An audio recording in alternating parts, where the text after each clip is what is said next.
smartphone cameras to capture DSLR quality photos is not that easy, but it's not that far to achieve in near future with advancement in smartphone technology.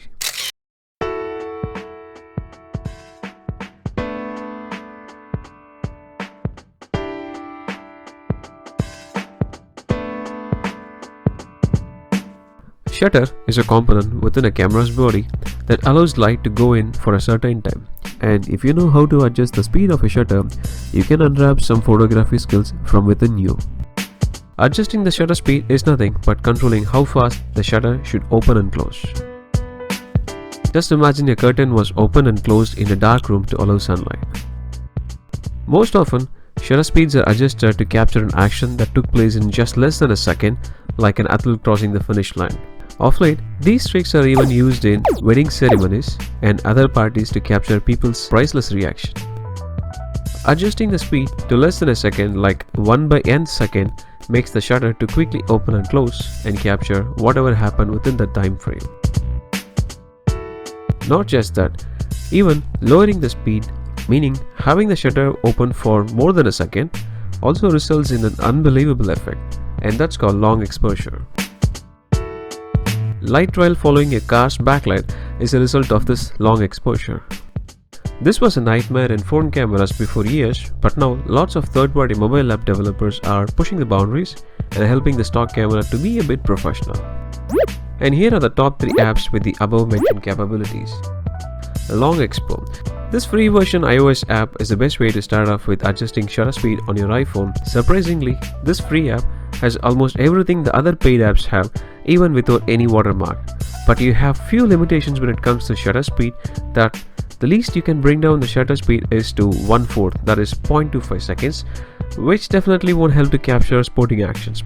Get your cameras ready for another photo finish. But it helps you take advantage of long exposure though.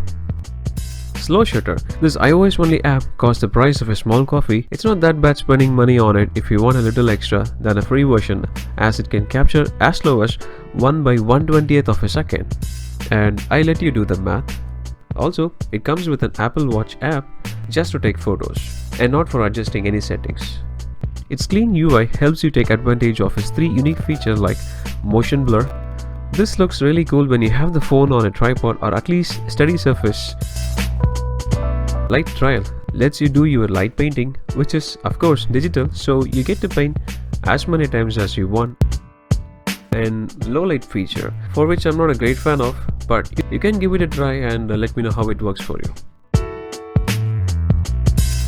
Finally, the Dominator of all, Proshot app for both iOS and Android, which comes at a little extra but definitely less expensive than most Starbucks coffee.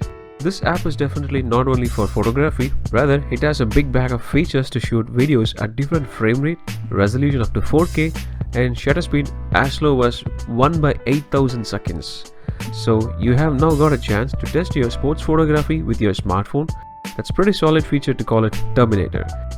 You can do the other long exposure tricks as well, but at this point of time I don't dare to compete these apps with a DSLR. When handling with shutter speed, keep these 3 things in mind. Higher the shutter speed to capture fast moving action. Lower the shutter speed to capture long range of events. And the last and final, even your smartphone can do that. Certainly, quality is the difference between the photo taken in your smartphone and a professional camera, but you don't have to necessarily own a DSLR to get hands-on adjusting shutter speeds. Just have this in mind. You don't own a high-end car doesn't stop you to be a good driver.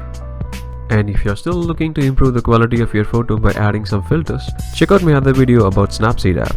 Thanks for watching. See you again.